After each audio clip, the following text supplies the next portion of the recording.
Hi everyone, it is April and today we're going to talk about ghost stories. We are going to chat about 5 ghosty books, paranormal books that I have loved and 5 books that I want to read.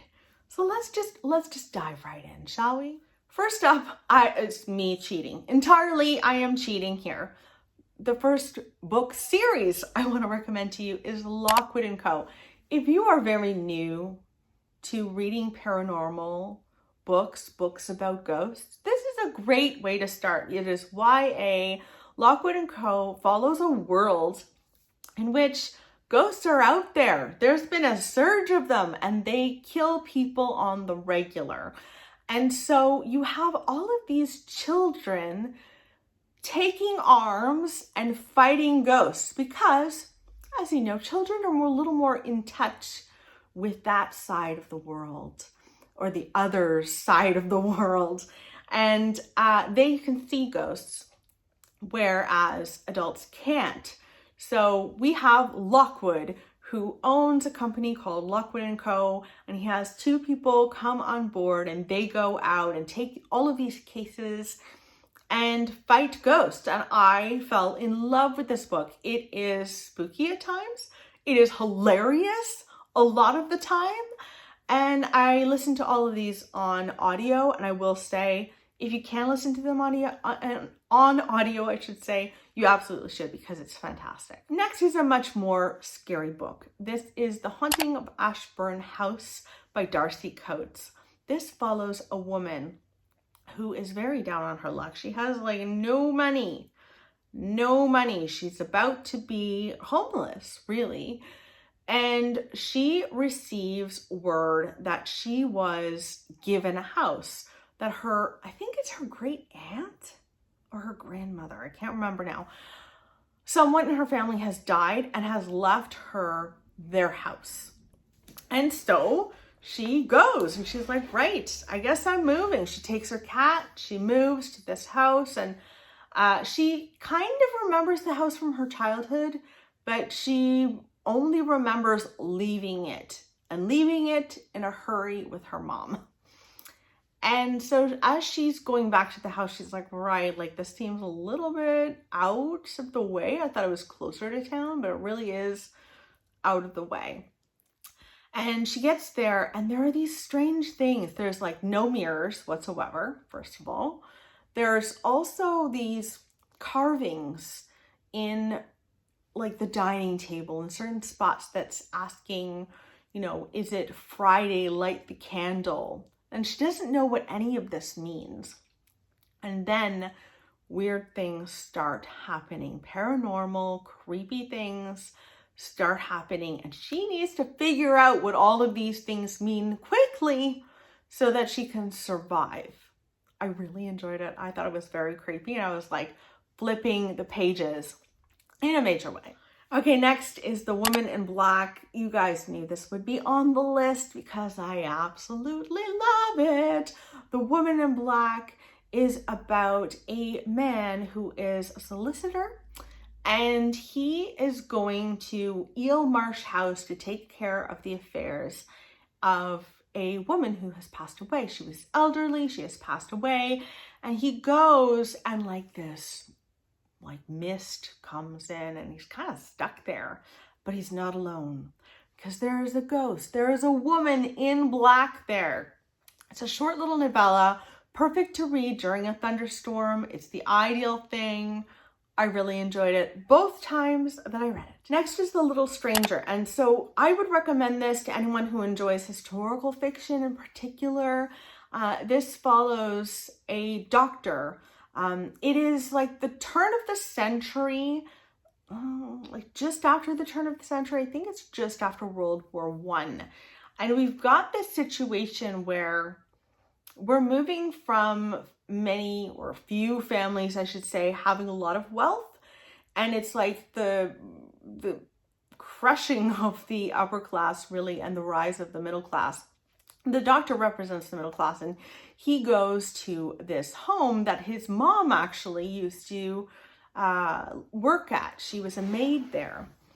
And he is required there because one of the maids, I think the only maid, has fallen ill, and he goes and he starts to have a connection with the family, which is very small. It's like an elderly woman as the matriarch, and then she has two grown children there, and it explores the dynamics of class here, but also there might be a ghost.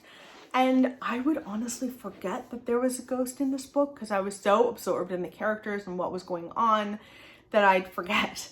And then the ghost would show up and I would be so terrified.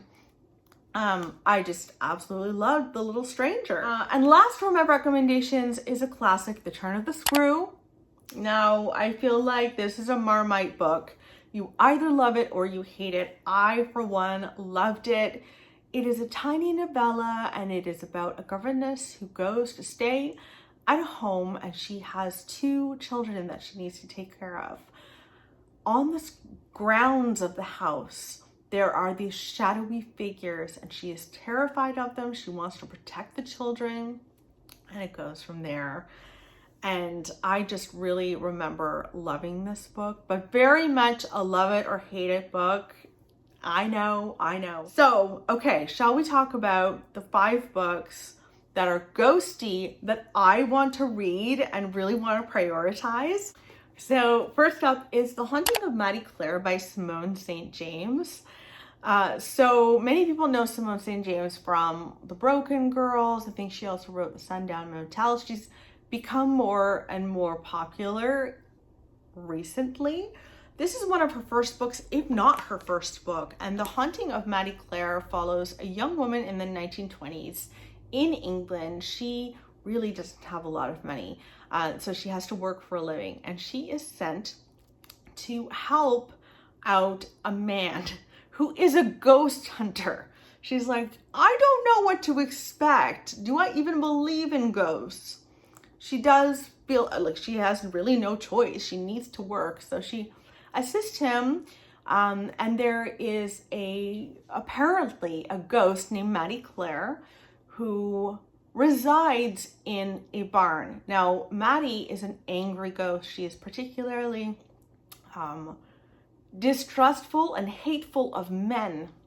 So our main character, Sarah, might be the key to figuring out why Maddie is angry, how she died, and trying to bring her to peace. It sounds like a lot of fun. So I'd love to read that. Another book that's very much like an homage to the horror genre is Kill Creek.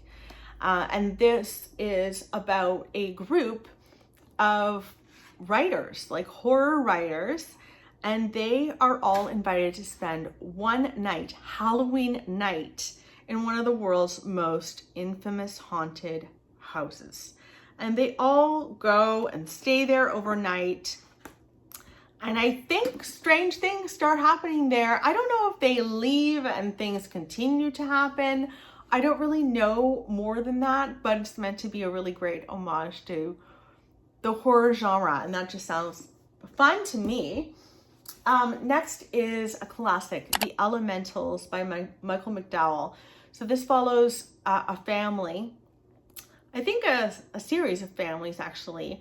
They have collected together to go to a funeral of the matriarch, and afterwards they go to their summer homes, and there are 3 homes, Victorian houses on the beach. Now 2 of them are habitable and the last one is not. It is filled with sand, and it might also be filled with something else, and some sort of spirit or power that is menacing. It sounds like a lot of fun, so I'd love to read that. 2 more, another tiny one that is actually not coming out until October. This is Nothing But Blackened Teeth by Cassandra Khaw, and this is about a group of friends who are thrill seekers. Now, 2 of the friends in the group are actually getting married, and they have convinced them to have the after party at a haunted home, like a really really famous haunted home. So this house is built, like the foundation is built on the bones of a bride who I think died well before her time. And then the walls are filled with the bones of women or girls who were essentially brought there in honor of the bride who died, like as a sacrifice. It sounds so terrifying. Honestly, it sounds like, look at this cover, okay? That is absolutely terrifying. So I want to read it, of course. You know me, I'm so strange. And then last but not least is The Foolcroft Ghosts by Darcy Coates. Darcy Coates writes books that it's like a comfort thing for me. I know that it's going to go a certain way. It is a little formulaic in some ways, but comforting because of that. So in this case, we follow a brother and sister, and their mother is hospitalized, and they're sent to stay with their only remaining relatives. And this is their grandparents, and their grandparents seem awesome at first. They're so nice. You know what grandparents should be. But as they stay, strange things start happening at the house. Things like a bedroom in the house remains locked all the time. Doors slam and curtains shift when no one is inside. And there's whispers. It sounds terrifying. I really, really want to read this. Like, this would be a good book to read Halloween time. Yes. Anyway, those are the ghost stories that I love to pick up sooner than later. But as you know, there are 10 million books on my shelves, and they all like call out to me at their own time. So we'll see what ends up happening. But I would love to know, what is your favorite ghost story? Let me know. Maybe I will add it to my collection, and I will see you tomorrow. Bye, guys.